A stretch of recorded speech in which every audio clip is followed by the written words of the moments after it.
ఏది అయినా ట్రై చెయ్యి ఆచి చికెన్ మసాలా. ఆచి చికెన్ మసాలా. రైతు కేంద్రంగా తెలంగాణ రాజకీయం నడుస్తోంది. తెలంగాణలో వరి ధాన్యం కొనుగోళ్లు అగ్గిరాజేస్తున్నాయి. కొనుగోలు కేంద్రాల్లో రైతుల ఇబ్బందులను అస్త్రంగా చేసుకుని ప్రతిపక్షాలు క్షేత్రస్థాయిలో సర్కారుపై దండయాత్రకు దిగాయి. వికారాబాద్ జిల్లా కుల్కచెర్ల కేంద్రంగా బీజేపీ రైతు గోసా బీజేపీ భరోసా యాత్రతో కాంగ్రెస్ ప్రభుత్వంపై విరుచుకుపడగా, సిద్దిపేట ఇన్సాన్పల్లి వేదికగా బీఆర్ఎస్ నేత హరీష్ రావు ప్రభుత్వానికి డెడ్ లైన్ విధించారు.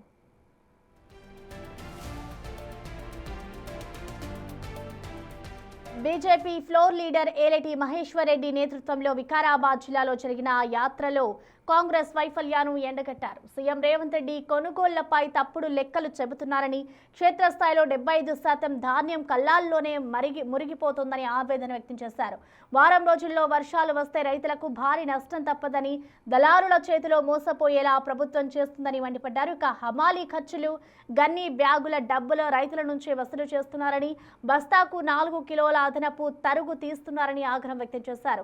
వరంగల్ డిక్లరేషన్ పేరుతో అబద్ధాలు చెప్పి అధికారంలోకి వచ్చారని, రైతు పండించిన చివరి గింజ కొనే వరకు బీజేపీ పోరాడుతుందని స్పష్టం చేశారు.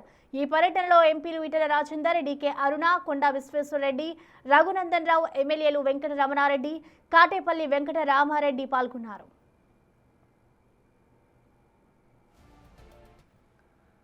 ఈరోజు ఈ రాష్ట్రంలో దాదాపు 75% ఇంకా కొనుగోలు జరగలేదని తెలియజేస్తా ఉన్నాను. ముఖ్యమంత్రి గారు తప్పుడు లెక్కలు చెప్తా ఉన్నారు. 80% కొనుగోలు జరిగిందంటా ఉన్నారు కదా. నేను అడుగుతా ఉన్నాను, నిజంగా ఈ రాష్ట్రంలో ఇప్పటి వరకు కొనుగోలు జరిగింది కేవలం 25 నుంచి 30%. దాదాపుగా 70-80% ఇంకా కళ్ళల్లో పడున్నది. మరి వెంటనే అవన్నీ కూడా మీరు కొనుగోలు చేయాల్సిందే అని చెప్పి మేము డిమాండ్ చేస్తా ఉన్నాము. రేపు వారం రోజుల్లో వర్షాలు పడితే తడిసిన ధాన్యం కొనరు కాబట్టి భయపడి దళారులకు అమ్ముకునేటువంటి పరిస్థితి రైతులకు ఉన్నది. ఇప్పుడు చెప్తా ఉన్నారు, మరి అమాలీల డబ్బులు వీళ్ళే కట్టుకుంటా ఉన్నారు, గన్నీ బ్యాగ్స్ మార్కెట్లో కొనుక్కుంటా ఉన్నారు, లారీలకు మరి అధికంగా డబ్బులు చెల్లిస్తా ఉన్నారు, ఒక సంచికి 4 కిలోలు అధికంగా జోకుతా ఉన్నారు. అనేక రకాలుగా రైతులు దోపిడీ చేస్తున్నటువంటి ప్రభుత్వం రైతు సమస్యలు పట్టించుకోవడం లేదు. వరంగల్ డిక్లరేషన్ లో అనేక హామీలు రైతులకు ఇచ్చినటువంటి ఈ ప్రభుత్వం ఎందుకోసం అని చెప్పేసి రైతులను ఈరోజు గాలి కొదిలేసి అధికారం వచ్చిన తర్వాత మరి ఈ రోజు రైతులు పట్టించుకోకుండా వాళ్ళని దగా చేస్తున్నటువంటి ఈ రాష్ట్ర ప్రభుత్వం సమాధానం చెప్పాలని కోరుతా ఉన్నాం. ఖచ్చితంగా రైతుకు న్యాయం జరిగే వరకు, చివరి గింజ ఈ రాష్ట్ర ప్రభుత్వం కొనుగోలు చేసే వరకు రైతుల పక్షాన భారతీయ జనతా పార్టీ నిలబడుతుంది. వారి పక్షాన పోరాటం చేస్తామని తెలియజేస్తా ఉన్నాం. ఈ రోజు ఈ రాష్ట్రంలో సిద్దిపేట అర్బన్ మండలం ఇన్సాన్పల్లి కొనుగోలు కేంద్రాన్ని సందర్శించిన BRS deputy floor leader Thanneeru Harish Rao ప్రభుత్వానికి హెచ్చరికలు జారీ చేశారు. 2 రోజుల్లో వడ్ల కొనుగోళ్లు వేగవంతం చేయకపోతే వేలాది మంది రైతులతో కలెక్టరేట్లను ముట్టడిస్తామని డెడ్ లైన్ విధించారు. ప్రభుత్వానిది మిషన్ మోడ్ కాదు, కమిషన్ మోడ్ అని ఆరోపించారు.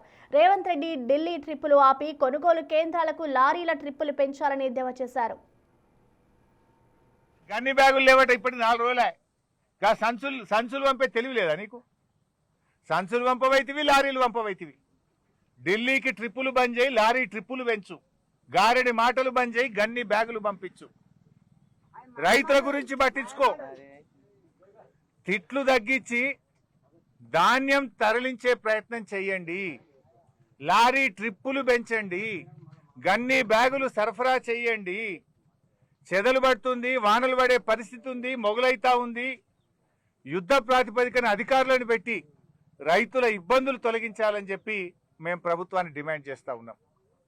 1-2 రోజుల్లో గిట్ట మార్పు రాకపోతే స్వయంగా నేనే వెళ్ళి కలెక్టరేట్ ముందు నిరవధిక ధర్నా చేపడతామని చెప్పి కూడా హెచ్చరిస్తా ఉన్నాం. వేలాది మంది రైతులను తీసుకెళ్లి కలెక్టరేట్ను దిగ్బంధం చేస్తామని చెప్పి కూడా నేను ప్రభుత్వాన్ని హెచ్చరిస్తా ఉన్నాం. రాష్ట్ర వ్యాప్తంగా కూడా 2-3 రోజుల్లో పరిస్థితుల్లో మార్పు రావాలి. లేదంటే ఎక్కడికక్కడ అన్ని జిల్లాల్లో కలెక్టరేట్లను దిగ్బంధం చేసి ప్రభుత్వం మీద ఒత్తిడి పెంచాల్సి వస్తుంది. ఆ పరిస్థితి తెచ్చుకోకముందే తక్షణమే లారీలు పంపండి, తొందరగా ఖాళీ చేయించండి, తరుగు లేకుండా కొనాలి, రైస్ మిల్లులకు స్పష్టమైన ఆదేశాలు ఇవ్వండి. అయితే మిల్లర్ల మీద చర్యలు తీసుకో, రైతుల్ని కాపాడు. లేదంటే ఇదే ప్రజలు తప్పకుండా నీ మీద కఠిన చర్యలు తీసుకునే రోజులు దగ్గర పడతా ఉన్నాయి. ఇక విపక్షాల దాడికి కాంగ్రెస్ సర్కార్ కౌంటర్ ఇస్తోంది. బీజేపీ బీఆర్ఎస్ ఆరోపణలను ప్రభుత్వ విప్ ఆది శ్రీనివాస్ తీవ్రంగా ఖండించారు. బీజేపీ బస్సు యాత్రలోని నేతలకు ఒకరంటే ఒకరికి పడదని, వారు చేయాల్సింది బస్సు యాత్ర కాదు ఢిల్లీ యాత్ర అని ఎద్దేవా చేశారు. నల్ల చట్టాలను కేంద్ర ప్రభుత్వం తీసుకొని వచ్చిన రోజు రైతులందరూ కూడా ఈ చట్టాలు మాకు వద్దని కేంద్రం ఉన్నటువంటి భారతీయ జనతా పార్టీ ప్రభుత్వానికి వ్యతిరేకంగా, నరేంద్ర మోదీ ప్రధానమంత్రి గారికి వ్యతిరేకంగా జరిగినటువంటి పోరాటం ప్రపంచంలోనే అతిపెద్ద పోరాటంగా మనం చెప్పవచ్చన్నమాట సందర్భం చెప్తూ, అసలు బస్సులో బయలుదేరిన వారిలో ఒకరంటే ఒకరు గిట్టదు. సరే, అది మీ అంతర్గత వ్యవహారమే అనుకున్నా, ఈరోజు నేను మీ ద్వారా భారతీయ జనతా పార్టీ ప్రభుత్వంలో ఉన్నటువంటి మీరు తెలంగాణ రైతు ప్రయోజనాల కోసం మీరు ఒక్క మాట మాట్లాడినటువంటి సందర్భం చెప్పే ప్రయత్నం చేయమని కోరుతా ఉన్నాం. ముందుగా అంతేందుకు ప్రధానమంత్రి నరేంద్ర మోదీ గారు 3వ దఫా ప్రధానమంత్రి అయిన తర్వాత కూడా రైతులకు నేరుగా ప్రయోజనాలు చేకూర్చేటువంటి కార్యక్రమం ఒక్కటి చేసిండా నేరుగా అనేది ఒకటి అడుగుతూ ఉన్నాం. కేంద్ర ప్రభుత్వం కనీస మద్దతు ధర ప్రకటించడమే కానీ తెలంగాణలో పండుతున్నటువంటి వరి ధాన్యం మొత్తం ఆ మద్దతు ధర కొనుగోలు చేయడం లేదు. కేవలం 52 లక్షల మెట్రిక్ టన్నులు కొనుగోలు చేస్తామంటుంది. మరి మిగతా ధాన్యం ఈరోజు మద్దతు ధరకు రైతుల పక్షపాతి ప్రభుత్వం ఉన్నటువంటి రేవంత్ రెడ్డి గారి సర్కార్, ఉత్తమ్ కుమార్ రెడ్డి గారి ఆధ్వర్యంలో ఈరోజు మిగతా పండించిన పంటను కూడా అదే మద్దతు ధరకు రాష్ట్ర ప్రభుత్వం సొంత ఖర్చుతోని కొనుగోలు చేస్తుంది. ఈ అంశాన్ని ఈరోజు భారతీయ జనతా పార్టీ గ్రహించాలి. విపక్షాలు రైతులను అడ్డం పెట్టుకొని రాజకీయం చేస్తున్నాయని విప్ ఆది శ్రీనివాస్ మండిపడ్డారు. హరీష్ రావు కల్లాల దగ్గరకు వెళ్లి కేవలం షో చేస్తున్నారని, రాష్ట్రంలో పండిన ప్రతి గింజను మద్దతు ధరకు కేంద్రం కొనేలా బీఆర్ఎస్ ఒత్తిడి తేవాలని డిమాండ్ చేశారు. బీజేపీ బీఆర్ఎస్ మిత్రపక్షాలని, అందుకే కేంద్రంలోని బీజేపీని బీఆర్ఎస్ ఒక్క మాట కూడా అనడం లేదన్నారు. 35 లక్షల మెట్రిక్ టన్నులు, ఒక సంవత్సరం 41 లక్షల మెట్రిక్ టన్నులు, మనం 26లో 51 లక్షల మెట్రిక్ టన్నులు పైకి ఉన్నాం. అంటే వాళ్ళకంటే 10 లక్షలు మెరుగ్గా ఉన్నాం రైతుల దగ్గర నుంచి. రైతు ప్రయోజనాలు కాపాడంలోనే రేవంత్ రెడ్డి సర్కార్ మొదటి నుంచి కూడా ఉందని చెప్పి ప్రయత్నం కూడా మేము చేస్తున్నాం. ఈ అంశం ఇట్లుండగా ఆయన ఇంకా 2 రోజులు కొనుగోలు చేయకపోతే మేము కలెక్టరేట్ల దగ్గరికి వెళ్తామని చెప్పండి. రాజకీయం కాకపోతే ఏందో అంటారు హరీష్ రావు గారు. మీరు ఫిగర్ చూడండి, నిజంగా మీ ప్రభుత్వ హయాంలో లాస్ట్ 2 ఇయర్స్ కంటే మేము తక్కువ కొనుగోలు చేసి మీ డేట్ వరకు అంటే నువ్వు ఆ మాట అన్నావంటే అర్థం. అరే, నీ లాస్ట్ 2 ఇయర్స్ మీ గవర్నమెంట్లో కంటే 10 లక్షల మెట్రిక్ టన్నులు ఎక్కువ కొనుగోలు చేసిన ఇప్పటికి ఈ డేట్ వరకు ఐజన్ టుడే. అలాంటప్పుడు నువ్వు కలెక్టరేట్ల దగ్గర ధర్నా చేస్తావని చెప్పంటే ఫక్తు రాజకీయం కోసమైనట్టు కదా.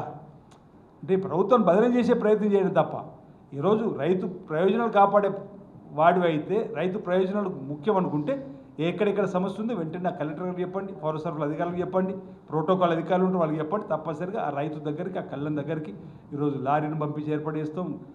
ఇప్పుడు గన్ని బ్యాగులు లేవని చెప్పి దుష్ప్రచారం చేశారు.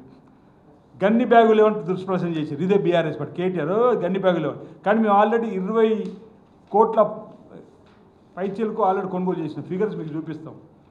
20,86 లక్షల గన్ని బ్యాగ్స్ ఆల్రెడీ కొనుగోలు చేసి అందుబాటులో ఉంచినాం. ఎక్కడ గన్ని బ్యాగ్స్ కొరత లేదు. కేవలం అంటే మసిపూసి మారిగా చేయాలి, ఈ ప్రభుత్వం బదనం చేయాలి. ఏదైనా అంతే తప్ప వాళ్ళ సొంత ప్రయోజనాలు చూస్తుంది తప్ప రైతు ప్రయోజనం కూడా చూస్తలేరు. ఈ సమయంలో రైతులకు అండగా నిలబడదాం. ఎక్కడెక్కడైనా ఇబ్బంది ఏంటంటే ఆ ఇబ్బందిని అందరం కలిసి ప్రజలతో ఎన్నికబడిన వాళ్ళం కాబట్టి బాధ్యత గల పార్టీలు ఉన్నటువంటి వాళ్ళు తప్పనిసరిగా ఆ సమస్యను పరిష్కారం చేయడానికి సంబంధిత కలెక్టర్తో, సంబంధిత పౌర శాఖ అధికారులతో మాట్లాడి సమస్య పరిష్కారం చేసుకుందాం. నిన్నటి రోజు ఉత్తమ్ కుమార్ రెడ్డి గారి నాయకత్వంలో జరిగినటువంటి వీడియో కాన్ఫరెన్స్ ద్వారా అందరి అధికారులకు జిల్లా కలెక్టర్ ద్వారా ఆదేశాలు వెళ్ళినాయి. 1 సంవత్సరం ఓవరాల్గా తెలంగాణలో వరి ధాన్యం సేకరణ అంశం ప్రస్తుతం అధికార ప్రతిపక్షాల మధ్య పొలిటికల్ వార్గా మారింది. ఒకవైపు క్షేత్రస్థాయి పర్యటనలతో బీజేపీ, మరోవైపు కలెక్టరేట్ల ముట్టడి హెచ్చరికలతో బీఆర్ఎస్ వీటికి ధీటుగా కౌంటరిస్తున్న కాంగ్రెస్ ప్రభుత్వంతో రాష్ట్ర రాజకీయం మొత్తం ధాన్యం దంగల్ చుట్టూనే తిరుగుతోంది.